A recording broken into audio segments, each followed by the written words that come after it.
Assalamualaikum warahmatullahi wabarakatuh. Halo teman-teman semuanya, perkenalkan aku Iksan. Jadi di video kali ini aku bakal membahas tentang basic imunologi atau bisa dibilang pengantar imunologi. Nah, tujuan aku membuat video ini adalah yang pertama untuk membantu aku nge-review materi basic imunologi yang udah dipelajarin di semester 2 dan juga harapannya bisa membantu teman-teman dalam menyiapkan mata kuliah imunologi di semester 2 nantinya. Dan semoga dari video ini teman-teman bisa excited buat belajar imunologi, karena imunologi merupakan ilmu yang unik dan juga sebagai dasar untuk nanti kalian di blok-blok klinis. Dan kita langsung mulai aja. Bismillahirrahmanirrahim. Kita mulai dari yang pertama. Apa sih itu sistem imun? Nah, dari sumber yang udah aku baca di buku Abbas namanya. Sistem imun merupakan kumpulan sel, jaringan, dan juga molekul yang berperan dalam ketahanan tubuh terhadap patogen atau infeksi.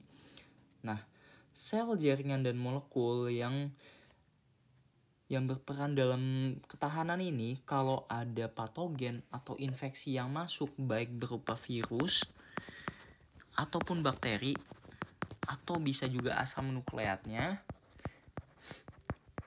bakal bereaksi untuk menjaga tubuh kita. Nah, reaksi dari sel, jaringan, dan molekul yang berperan dalam pertahanan ini kita namakan respon imun. Jadi kita udah dapat dua pengertian.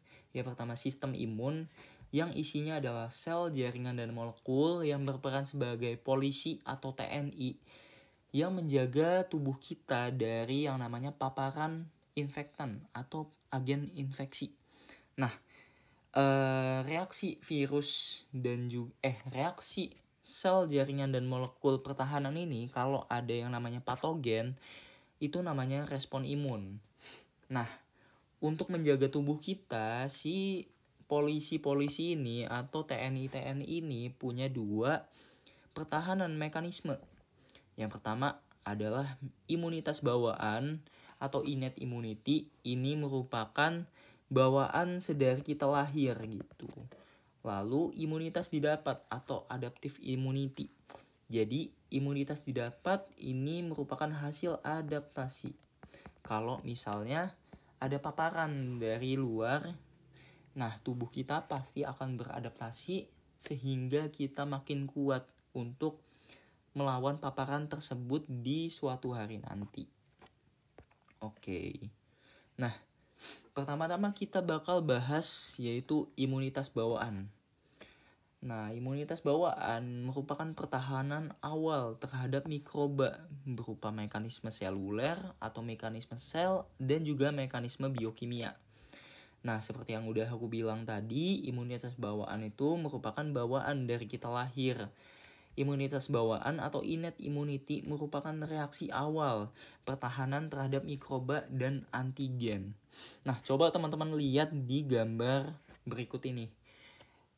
Jadi tubuh kita seperti yang udah aku bilang ada dua mekanisme, imunitas bawaan dan juga imunitas adaptif. Nah, kalau ada mikroba masuk ke dalam tubuh kita, itu bakal dideteksi dan tubuh kita bakal ngeluarin ya namanya sel-sel ini, sel-sel imun. Ada sel mast, sel dendritik, dan juga sel fagosit dan juga sel dendritik. Nah, ini merupakan sel-sel yang berperan dalam imunitas bawaan, namanya sel fagositik. Buat imunitas bawaan sendiri, kenapa dibilang lini pertahanan awal? Karena emang dia bakal bekerja 0-12 jam dari mikroba ini masuk. Nah, di luar itu kalau misalnya mikroba ini gak bisa kebunuh dalam 12 jam atau juga udah ke fagositik atau udah kemakan nih sama sel-sel ini. Ini kan mikrobanya udah kemakan. Tapi si mikroba ini walaupun udah kemakan dia gak mati. Dia harus manggil si imunitas adaptif untuk matiin si molekul mikroba ini. Oke, jadi gitu yang dimaksud dengan reaksi awal. Dia cuman ada di 0 sampai 12 jam semenjak si mikroba ini menginfeksi tubuh kita. Nah, imunitas bawaan punya 3 jenis komponen. Yang pertama adalah barrier fisik dan juga kimia. Contohnya adalah epitel kulit kita. Ini merupakan barrier yang berperan dalam sistem imun dan juga antimikroba yang dihasilkan oleh si epitel. Lalu yang kedua, jenis kedua adalah sel fagosit. Yang pertama adalah neutrofil, makrofag atau monosit, sel dendritik yang ada di gambar tadi, terus juga natural killer atau NK cell. Nah, teman-teman bisa telan mentah-mentah dulu karena nanti bakal dibahas gitu. Oke, yang jenis ketiga adalah humoral. Humoral berisi komplement, sitokin, dan juga protein plasma. Oke. Nah, buat mekanisme imunitas bawaan atau innate immunity, dia punya 2 tipe mayor. Yang pertama adalah inflamasi atau namanya peradangan. Oke, teman-teman kalau misalnya pasti pernah luka kan di kulit. Nah, kalau misalnya teman-teman merhatiin nih luka kalian, dalam beberapa jam pasti bakal kemerahan di sekitarnya dan kadang-kadang juga bisa bernanah. Nah, itu namanya proses inflamasi. Kalau berdasarkan ilmunya, inflamasi itu artinya proses leukosit dan juga protein plasma di sirkulasi yang dibawa dan diaktifkan ke lokasi infeksi. Tujuannya adalah untuk menghancurkan dan mengeliminasi agen. Nah, inflamasi juga bisa terjadi ke sel yang mati atau rusak atau juga akumulasi zat abnormal. Jadi inflamasi nggak cuman semena-mena ada infeksi, tapi juga misalnya kalau ada sel kita rusak ataupun juga kegores gitu karena kena benda tajam, itu bakal nimbulin reaksi inflamasi yang tujuannya adalah untuk menyembuhkan luka kita. Oke, kita next. Ini gambar dari reaksi inflamasi gitu. Jadi aku jelasin sedikit aja buat permulaan. Nah, jadi pertama-tama ada yang namanya mikroba atau yang bisa disebut juga patogen. Nah, mikroba ini bakal masuk ke dalam sel epitel kita, intinya masuk ke dalam tubuh. Nah, setelah masuk, mikroba ini kan pasti bakal ngacak-ngacak struktur dari tubuh kita nih. Misalnya ngancurin jaringan-jaringan di sekitar kulit, lalu juga bisa ngancurin pembuluh darah.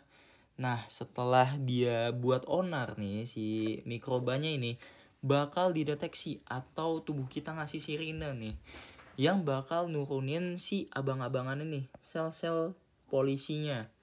Ya, makrofag, dendritik, dan juga sel mas yang punya perannya masing-masing. Nah, tapi karena nggak semua sel ini bisa ngebunuh si mikroba, mereka bakal ngasih sinyal nih untuk manggil preman-preman yang ada di tubuh kita buat ngancurin si mikroba dan juga memperbaiki sel-sel yang udah dirusak sama si mikroba tersebut. Nah, setelah udah manggil abang-abangan ini, udah manggil preman-premannya, si mikrobanya kan udah mati tuh. Terus juga udah dibentuk komponen-komponen yang bakal ngebenerin jaringan yang udah dirusak si mikroba. Nah, terjadilah perbaikan dari kerusakan jaringan tersebut gitu. Nah, jadi intinya adalah inflamasi itu reaksi kompleks jaringan yang tervaskuler atau jaringan yang mengandung pembuluh darah terhadap infeksi dengan mendatangkan sel atau molekul pertahanan nih. Sel atau molekul pertahanan si neutrofil, monosit, makrofag, dendritik ini datang ke lokasi infeksinya buat ngeberantas si mikroba dan juga memperbaiki keadaannya gitu. Nah, ini tujuan inflamasi, membuang penyebab awal kerusakan yaitu si mikroba atau toksin dari mikroba dan akibat dari kerusakan yaitu nekrosis atau keonaran yang diakibatkan oleh si mikroba. Nah, tujuan inti dari segala inti inflamasi adalah perbaikan jaringan yang rusak. Oke, habis inflamasi ada juga mekanisme lain yaitu pertahanan antivirus. Jadi untuk pertahanan antivirus ini dia ngubah lingkungan internal sel yang menyebabkan virus ini nggak bisa replikasi atau nggak bisa memperbanyak diri sendiri gitu, dan juga meningkatkan kemampuan limfosit untuk membunuh virus. Oke, nah harusnya teman-teman juga nggak asing sama sel-sel ini kayak neutrofil, monosit itu kalau nggak salah teman-teman pasti udah belajar di histologi semester 1. Jadi kebayang harusnya buat permulaan, tapi tenang aja, bakal dijelasin juga kok sebentar lagi. Nah, tadi kan ada yang namanya komponennya gitu, barier fisik, sel fagosit, dan kimia. Nah, kita mau bahas detail komponennya mulai dari epitel barrier atau kulit kita, sel epitel kita. Nah, kenapa sih sel epitel kita itu masuk ke dalam jajaran sistem imun? Jadi, ada 3 alasan kenapa sel epitel kita bisa masuk ke jajaran sistem imun. Yang pertama, epitel mengandung barrier fisik dan kimia untuk melawan kuman. Gitu. Nah, barrier fisik contohnya adalah tight junction. Nah, tight junction harusnya teman-teman harusnya teman-teman udah tahu lah ya. Kalau tight junction ada di sel-sel epitel yang kalian pelajarin di semester 1 histologi. Nah, kalau mau aku review, tight junction itu adalah suatu penghubung antar sel. Maaf ya kalau salah gitu, karena ini seingat aku yang udah aku pelajarin, kan yang namanya sel itu dari banyak sel bakal ngebentuk satu kesatuan. Nah, tapi sel-sel ini belum tentu rapet, makanya ada tight junction untuk kerapetin. Jadinya si mikroba ini nggak bisa masuk karena emang strukturnya udah rapet gitu, karena ada tight junction. Nah, itu makanya jadi barrier fisik dari si epitel barrier. Nah, terus kalau untuk bahan kimianya untuk melawan kuman itu apa aja sih? Contohnya adalah antibiotik peptida yang dihasilkan oleh sel epitel dan juga limfosit intraepitelial untuk membunuh kuman. Nah, jadi si epitel ini rupanya bisa menghasilkan antibiotik buat ngusir si mikroba yang berbentuk bakteri. Nah, juga ada limfosit intraepitelial yang bisa ngusir atau membunuh si mikroba juga gitu. Jadi yang termasuk bahan kimia yang pertama tadi antibiotik dan juga limfosit. Oke, kita lanjut. Yang kedua, habis epitel kita punya sel fagosit. Nah, buat di innate immunity ada 2 sel fagosit. Yang pertama neutrofil dan juga monosit. Nah, buat neutrofil merupakan sel pertama yang bakal berespon kalau ada infeksi gitu.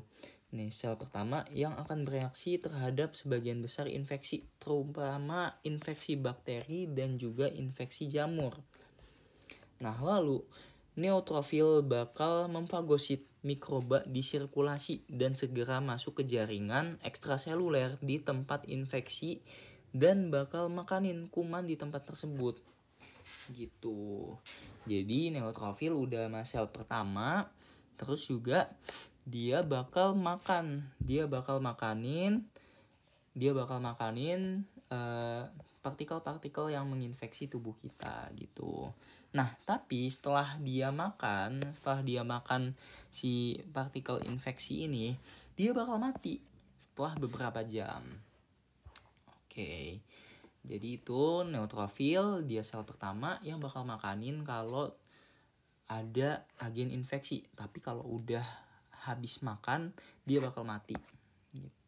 Nah, lanjut ke monosit. Monosit bakal memfagositosis kuman di darah dan juga jaringan. Sama tadi kayak si neutrofil, karena emang dia satu jenis gitu, satu keluarga si sel fagosit. Nah, selama reaksi inflamasi, monosit bakal masuk ke jaringan ekstraseluler dan berdiferensiasi menjadi sel makrofag. Jadi beda kayak si neutrofil gitu. Oke.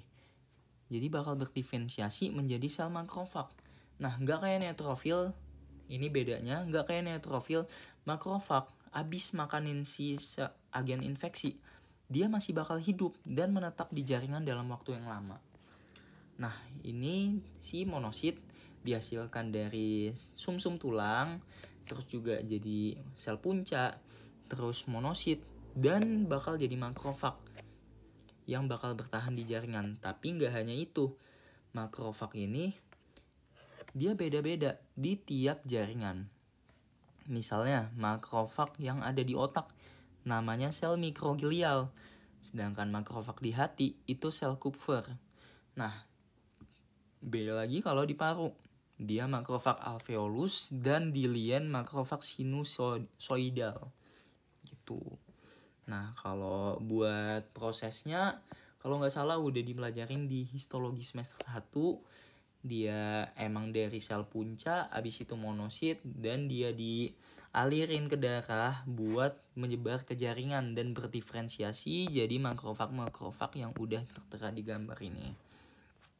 Oke, lanjut. Neutrofil dan monosit termasuk keluarga leukosit. Nah, leukosit ada apa aja keluarganya?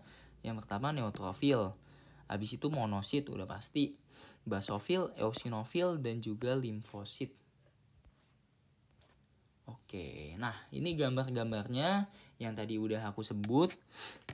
Oke, sebentar aku minum dulu.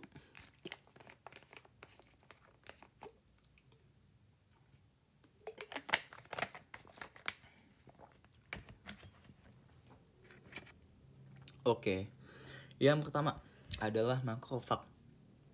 Makrofag ini fungsinya adalah fagositosis dan juga aktivasi mekanisme bakterisidal dan juga antigen presenting cell. Jadi yang dimaksud antigen presenting cell ini apa sih? Nah, antigen presenting cell ini, jadi kan tadi si yang namanya mikroba ini kan agen infeksi.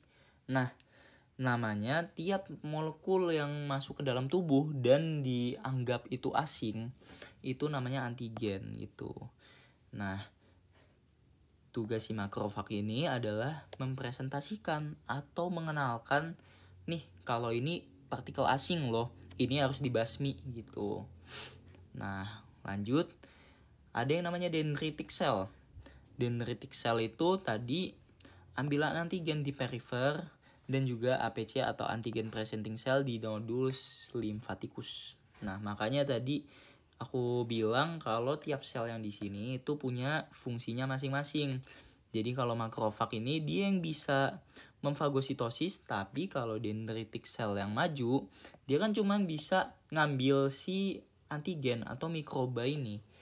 Nah, lalu dipresentasiin.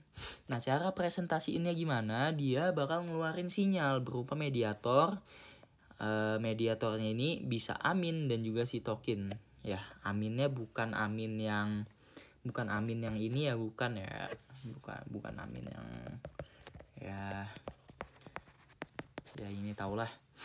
Amin side jokes. Nah, habis mediator tadi manggil si preman-premannya, neutrofil dan juga monosit. Kenapa neutrofil dan juga monosit ini jadi preman buat reaksi si inflamasi? Karena neutrofil ini punya fungsi fagositosis dan aktivasi mekanisme bakterisidal atau membunuh bakteri. Nah, terus kalau si monosit atau makrofag ya sama gitu. Monosit kan bentuk mudanya dari makrofag. Nah, lanjut, eosinofil ini dia sel imun khusus untuk parasit.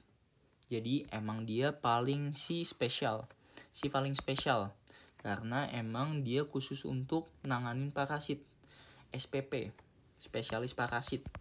Kalau si eosinophil, kalau basophil ini si paling misterius. Dia ini nggak diketahuin fungsinya untuk apa sampai sekarang.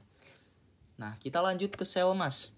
Nah, sel mas ini fungsinya adalah pelepasan granula yang mengandung histamin dan juga zat aktif. Jadi, si sel mas ini bakal nggak ada gambarnya ya, oke.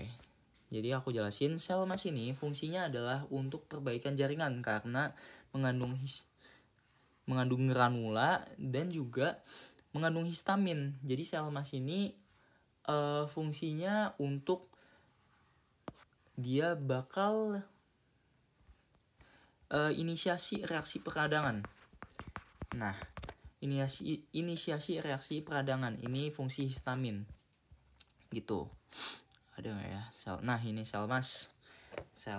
Jadi kan tadi mikrobanya masuk, datanglah sel mas ngelihat si kondisinya kok kacau gitu, udah ada nekrotik.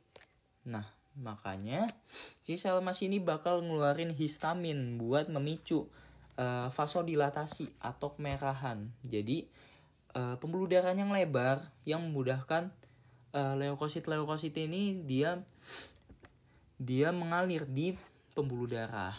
Oke, lanjut ke natural killer. Kalau natural killer dia berfungsi untuk pelepasan granul litik yang menghancurkan virus yang menginfeksi. Jadi natural killer ini spesialis buat virus. Oke, nih melepaskan granulitik that kill some virus infected cell. Nah, ini penjelasan lebih lengkapnya natural killer. Natural killer merupakan limfosit yang berespon terhadap mikroba intraseluler dengan menghancurkan sel yang terinfeksi dan memproduksi sitokin untuk mengaktifkan makrofag seperti interferon. IFN ini interferon. Dia termasuk suatu sitokin, interferon gamma termasuk suatu sitokin. Lanjut kita ke fagositosis. Nah, tadi kan udah dijelasin ya panjang lebar sel fagositik. Nah, kita harus tahu dulu nih, fagositosis itu apa sih? Jadi fagositosis itu adalah pengenalan mikroba oleh neutrofil dan juga makrofag yang akan menyebabkan fagositosis. Oh, ini bukan pengertiannya. Ini kayak akibat pengenalan mikroba oleh neutrofil dan juga makrofag bakal menyebabkan fagositosis. Jadi kalau teman-teman ingat di SMA pernah belajar mekanisme sel ini makan dan minum. Jadi kalau sel makan, dia masukin suatu benda padat, itu namanya fagositosis. Sedangkan kalau sel memasukkan suatu cairan, itu namanya pinositosis. Nah, ada lagi mekanisme sel ini dimediasi buat masukin suatu benda, itu dimediasi oleh reseptor. Jadi untuk masukin suatu benda ada 3 mekanisme. Salah satunya fagositosis. Nah, fagositosis adalah proses si sel masukin benda padat atau istilahnya makan gitu. Ini kan mikroba akan dimakan oleh fagosit, oleh sel dan masuk ke dalam fagosom. Nah, fagosom akan berfusi dengan enzim lisosom sehingga mikroba ini bakal dihancurkan oleh enzim dan substansi yang dihasilkan oleh fagolisosom. Nah, jadi si mikroba ini yang dimediasi reseptor, dia termasuk fagosit juga kalau dimediasi reseptor. Cuman bedanya dibantu aja sih. Nah, si mikroba ini bakal masuk dan ditangkap oleh si fagosom. Jadi membran selnya ini bakal ngelipat, terus bakal ngekurung si mikroba. Nah, terus antara membran yang ngurung si mikroba dan juga lisosom, dia bakal berfusi sehingga cairan enzim di dalam lisosom ini yang namanya enzim lisozim, dia bakal masuk ke mikroba ini, ke dalam membran yang mengurung mikroba, sehingga si mikroba ini bakal mati karena dia lisis gitu. Oke, kita lanjut. Tadi udah si epitel barrier, terus juga natural killer, sel fagosit. Lalu yang ketiga adalah sistem humoral atau komplement. Nah, tadi komplement, buat yang bingung, komplement itu apa sih? Komplement adalah protein yang terkait membran atau membran associated protein dan protein dalam darah yang penting dalam pertahanan terhadap mikroba. Terus banyak komplement yang termasuk enzim proteolitik atau yang mecah protein. Nah, komplement diaktifasi lewat 3 jalur. Yang pertama jalur alternatif, jalur klasik, dan juga jalur MBL atau mannose binding lectin. Kita bahas yang pertama, jalur alternatif. Nah, bakal terjadi apabila komplement diaktifkan di permukaan mikroba. Ini merupakan komponen innate immunity. Itu karena emang di permukaan mikroba. Nah, lanjut, jalur klasik bakal dipicu apabila ikatan antigen dan antibodi ini merupakan komponen dari respon imun adaptif. Oke, karena melibatkan antigen dan juga antibodi, termasuk respon imun adaptif. Tapi jalur klasik ini bisa diaktifkan tanpa adanya ikatan antigen dan juga antibodi. Namanya lewat MBL, mannose binding lectin. Jadi kalau misalnya mannose binding lectin ini berikatan dengan residu mannose terminal di glikoprotein permukaan mikroba, selanjutnya bakal ngaktifin si protein di jalur klasik tanpa melibatkan antibodi. Nah, jadi sehingga namanya innate immunity karena udah nggak ngelibatin antibodi lagi. Gitu. Oke, ini gambarnya, skemanya buat komplement. Jadi kalau ada mikroba bakal dideteksi lewat 3 jalur, alternatif, klasik, dan juga lektin. Nah, komplement ini punya protein, jadi komponen pusatnya namanya protein C3. Jadi yang dimaksud adalah ketika si mikroba ini datang, bakal aktif nih si komplemennya dan bakal ngaktifin si protein C3 sebagai tahap awal. Nah, protein C3 ini punya fragmen proteolitik yang namanya C3b. C3b bakal yang namanya inisiasi si inflamasi gitu. Nah, terus juga ada yang namanya C5a. C5a juga inisiasi inflamasi. Nah, maksudnya apa sih C3, C5a, C3b itu? Jadi si protein-protein ini masuk dalam fungsi komplement dalam pertahanan. Nah, sorry agak belibet karena emang komplement ini ribet banget. Yap, komplement itu ribet banget. Jadi untuk sistem komplement ini ngasih 3 fungsi. Yang pertama adalah opsonisasi dan juga fagosit. Nah, opsonisasi dan juga fagosit ini dimulai ketika C3b ini menyelubungin si mikroba gitu. Nah, menyelubungin mikroba dan meningkatkan ikatan mikroba. Nah, lalu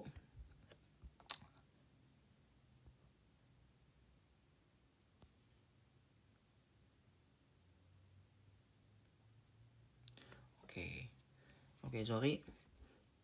Jadi tadi kan opsonisasi itu reaksi yang dimulai ketika si C3b sama C3b ngelilingin si mikroba sehingga membentuk ikatan dan dia bakal menghancurkan, memfagositosis si mikroba tersebut. Gitu. Nah, kalau yang kedua itu namanya adalah inflamasi. Nah, inflamasi sama seperti yang lain ya, tapi yang penting adalah teman-teman ingat si protein komplemennya yang memicu inflamasi itu C5A sampai C3A. Ini harus teman-teman ingat karena sampai semester 3 pun sejauh ini bakal dipakai terus gitu teorinya. C3A sama C5A merupakan kemoatraktan untuk leukosit sehingga mereka mempromosikan pengerahan leukosit. Oke. Lalu lisis dan mikroba C3B akan menginisiasi tahap akhir dari aktivasi komplement. Nah, dia bakal memuncak dan membentuk suatu kompleks multiprotein yang disebut membran attack complex atau MAC. Nih, MAC dibentuk oleh si C3B yang menginisiasi pembentukannya dan terbentuk salurannya oleh C9 yang terpolimerisasi dan menyebabkan lisis mikroba. Oke, mungkin untuk komplement ini apalagi jalur-jalurnya maaf banget kalau misalnya agak kurang jelas karena emang rada sulit dipahamin ya. Nah, kita lanjut ke ini ada tambahan. Jadi buat innate immunity sifat kerjanya adalah yang pertama mengenali struktur molekuler yang merupakan karakteristik dari mikroba patogen dan bukan sel mamalia. Nah, jadi kan kalau kita ingat antara sel bersel satu uniseluler dan sel mamalia itu beda, yang multiseluler. Nah, si innate immunity ini bakal ngedeteksi karakteristik mikroba berdasarkan strukturnya gitu. Misalnya kayak virus, ada yang namanya spike atau duri-duri, kayak contohnya virus corona. Nah, itu yang dideteksi gitu. Nah, nih mengenali produk mikrobal yang diperlukan untuk kelangsungan hidup mikroba seperti RNA virus, double stranded buat replikasi virus, atau LPS asam lipetikoid pada dinding sel bakteri yang disebut PAMS gitu.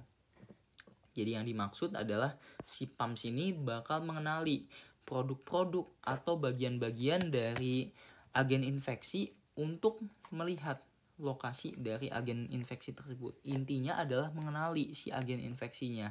Nah, kalau DAMS ini adalah mengenali molekul endogen yang diproduksi oleh sel yang rusak atau mati akibat patogen. Jadi dia mengenali sel-sel yang rusak atau mati akibat patogen.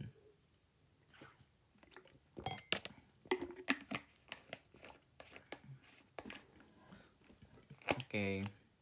Habis itu ada tambahan lagi. Nah, proses inflamasi pada innate immunity itu intinya adalah makrofag dan sel fagosit akan mensekresi sitokin sebagai respon terhadap antigen dan juga mikroba. Nah, sitokin ini bakal memicu yang namanya inflamasi. Nah, makanya tadi kalau nggak salah ada juga yang memicu interferon. Yang udah aku jelasin ya, ini natural killer yang mengaktifkan IFN gamma yang menyebabkan inflamasi. Nah, ini yang dimaksud. Jadi makrofag dan sel fagosit tadi kayak natural killer, habis itu sel dendritik akan mensekresi sitokin sebagai respon terhadap antigen dan mikroba. Sitokin bakal memicu inflamasi. Gitu. Jadi sitokin ini ibaratnya seperti molekul untuk sinyal buat inflamasi gitu. Nah, inflamasi berarti bisa untuk manggil si leukosit, bisa untuk vasodilatasi, dan juga bisa untuk manggil komponen lain gitu. Nah, oke. Balik ke sitokin. Sitokin ini ada banyak macamnya. Ada tumor necrosis factor, TNF, Habis itu interleukin 1, kemokin, interleukin 12, interferon dan lain sebagainya. Dan udah tertera di sini, udah aku masukin buat teksnya. Tapi yang paling penting adalah ini. TNF atau tumor necrosis factor dan IL-1 memiliki efek sistemik termasuk menimbulkan demam. Jadi TNF sama interleukin 1 menimbulkan demam. Gitu. Makanya kalau misalnya kita terinfeksi suatu virus, dia kan bakal memanaskan tubuh kita buat membunuh si virus-virus itu. Nah, ini dipicu oleh sel-sel makrofagnya ini, makrofag dan juga sel fagosit. Jadi makrofag fagosit berusaha untuk membunuh virus. Nah, dia juga bakal mengeluarkan sitokin, si TNF dan juga IL-1 buat ningkatin suhu tubuh kita biar terjadilah yang namanya demam. Oke, kita masuk ke intinya. Inti buat innate immunity. Intinya adalah innate immunity ini punya 3 fungsi. Yang pertama, respon awal terhadap mikroba. Yang kedua, mengenali produk sel mati atau sel yang rusak dan mengeliminasi serta mengawali proses perbaikan jaringan, ya ini inflamasi dan merangsang sistem imun adaptif. Nah, dia karena tadi si makrofag ini enggak semerta-merta membunuh si mikroba, tapi dia cuma ngurung memperangkap doang gitu. Nah, dia butuh bantuan respon imun adaptif buat membunuh si mikroba tersebut. Nah, juga sebagai warning, kalau misalnya si mikroba ini terlalu kuat, misalnya kayak virus corona gitu. Virus corona kan kuat banget tuh. Nah, dia bakal memicu respon imun adaptif. Nah, dia nginfo ini kalau ada warning bahwa infeksi masih berlangsung sebagai imunitas adaptif dan bekerja sesuai jenis mikroba yang masuk. Gitu. Oke, lanjut. Kita sebelum membahas imunitas adaptif, kita bahas dulu pendahuluannya.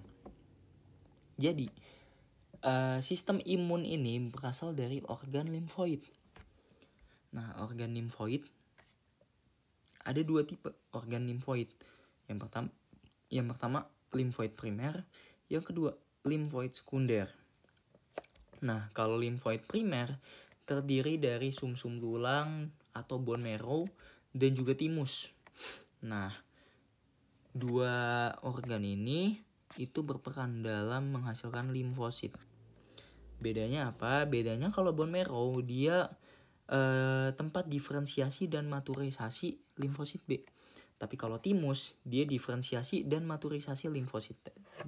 Diferensiasi dan maturisasi menghasilkan limfosit T. Jadi beda di produknya aja. Kalau misalnya bone marrow ini dia limfosit B, kalau timus limfosit T. Dan ini merupakan soal basic.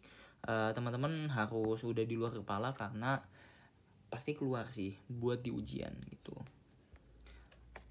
Nah, buat limfoid sekunder itu kalau tadi kan limfoid primer ada 2 organ, sumsum tulang dan juga timus. Kalau limfoid sekunder ini dia banyak organ. Pertama nodus limfaticus atau juga limfa lien atau spleen gitu, limfa lien atau spleen. Yang ketiga ada MALT, mucosal associated lymphoid tissue. Terus ada juga gut associated lymphoid tissue. Nah, buat gambarnya ada di samping ini. Ada yang namanya nodus lymphaticus, ini yang sekunder. Terus juga ada spleen.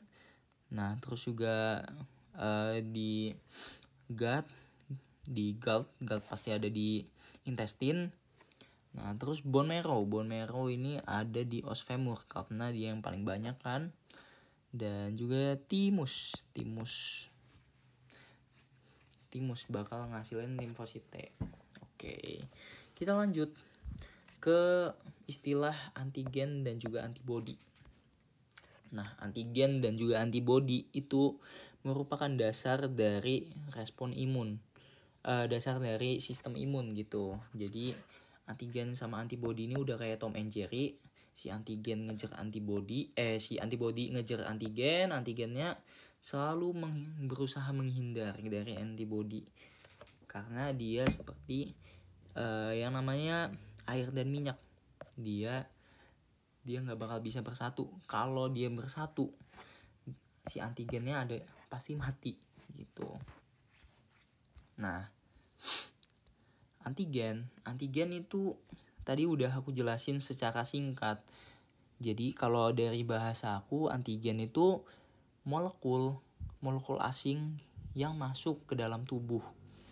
Nah, kalau secara keilmuannya, antigen merupakan semua substansi yang berikatan spesifik dengan molekul antibodi atau sel T.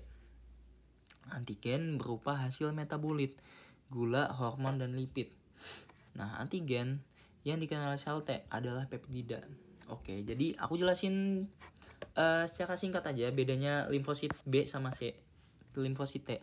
Kalau limfosit T, dia bakal berikatan dengan antigen dan menyebabkan fagositosis. Sedangkan kalau limfosit T, dia bakal menghasilkan antibodi. Antibodi. Oke, tadi udah antigen, kita lanjut ke antibodi atau disingkat AB. Merupakan glikoprotein yang dihasilkan oleh limfosit B yang dimediasi imunitas humoral. Nah, fungsi antibodi adalah untuk menetralkan antigen, aktivitas komplement yang tadi udah termasuk jalur klasik. Terus juga meningkatkan leukocyte dependent destruction of microbes. Nah, struktur antibodi. Antibodi ini punya struktur. Kayak ada anatomisnya. Yang pertama ada light chain dan juga heavy chain. Oke, kalau light chain dan heavy chain, dia itu punya yang namanya Nah, ini. Dia punya amino terminal variable. Nih, yang FL sama FH. Jadi, tiap rantai terang dan juga rantai gelap itu punya kompleks V sama kompleks C. Nah, bedanya kompleks V ini tujuannya adalah untuk pengenalan antigen. Jadi si antigen ini bakal nempel di kompleks V gitu. Nah, kalau kompleks C dia yang bakal sebagai efektornya. Tapi gak semua kompleks V dan juga kompleks C ini fungsinya adalah sama gitu. Karena kalau misalnya nih C region dari HC dia nggak ikut untuk efektor.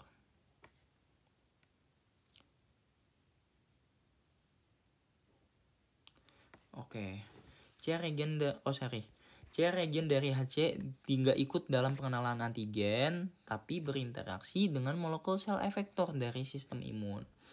Gitu, emang sesuai dengan job desk-nya. Nah, C region dari LC tidak dapat berfungsi sebagai efektor dan melekat ke membran sel. Nah, ini yang aku maksud, nggak semua sesuai dengan job desk-nya. Walaupun C region ada yang purgil atau nggak berperan sebagai efektor, tapi ada yang emang sesuai job desk-nya kayak si CH ini. Oke, lanjut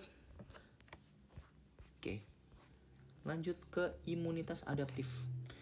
Nah, buat imunitas adaptif ini aku ngambil poin-poinnya aja, pengenalan aja, karena emang imunitas adaptif bakal kompleks banget dan bakal lebih rumit lagi. Jadi pertama, kalau imunitas adaptif merupakan pertahanan terjadi kalau lini pertamanya ini udah dijebol atau ditembus gitu.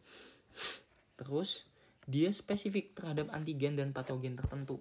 Kalau misalnya si innate immunity, dia cuman mengenali bentuk-bentuk bakterinya, bentuk-bentuk mikrobanya. Misalnya ada yang bentuk bintang, oh ya udah, cuman bentuk bintang aja, reseptornya disesuaiin sama bentuk bintang, baru deh dimakan sama selnya.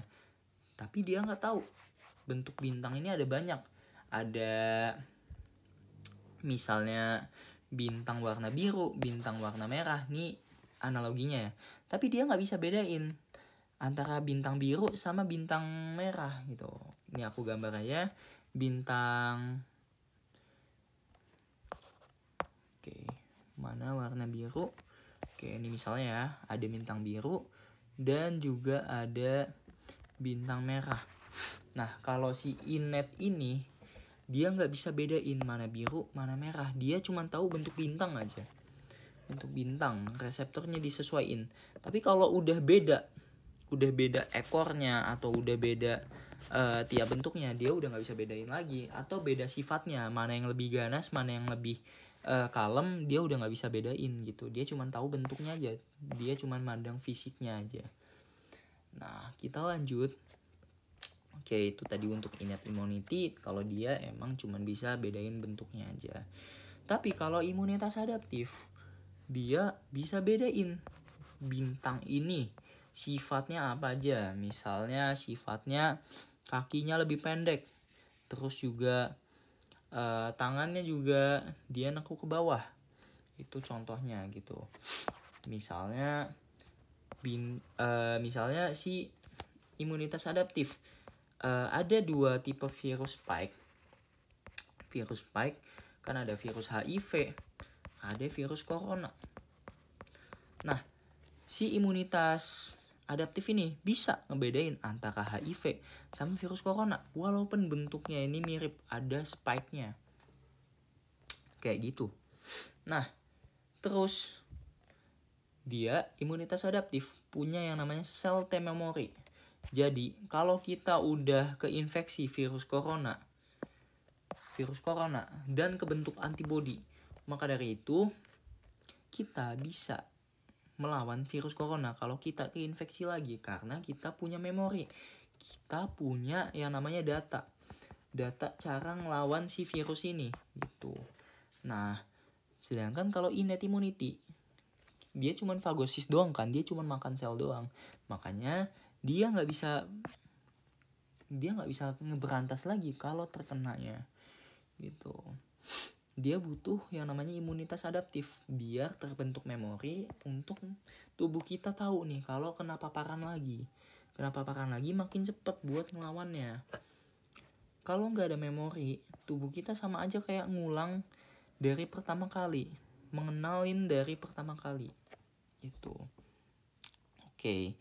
Terus imunitas adaptif terdiri atas sel B dan juga sel T. Tadi udah aku jelasin sel B dan sel T itu bedanya apa. Kalau sel B itu buat antibodi, kalau sel T buat fagosit. Nah, fagositnya tapi beda sama innate immunity. Nah, imunitas adaptif itu dibedakan jadi 2. Yang pertama cell mediated immunity. Jadi dia dimediasi oleh limfosit T melalui direct lysis dari sel terinfeksi dan produksi sitokin yang akan mengaktifkan sel terinfeksi untuk menghancurkan patogen. Terus juga dia bakal kontrol intraseluler dan juga kontrol tumor. Oke. Nah, terus ada yang namanya humoral immunity. Dia dimediasi oleh limfosit B yang akan menghasilkan antibodi. Nah, antibodi bakal berikatan dengan antigen di luar sel dan mengontrol ekstraseluler patogen. Jadi yang paling di-highlight adalah bedanya limfositnya. Kalau cell mediated immunity itu limfosit T, kalau humoral itu limfosit B. Nah, kalau misalnya cell mediated immunity karena limfosit T, maka dia untuk fagositosis atau memecahkan sel yang terinfeksi. Kalau humoral karena limfosit B, dia bakal menghasilkan antibodi. Nah, kayak gitu. Simpelnya. Nah, mungkin itu aja dari aku.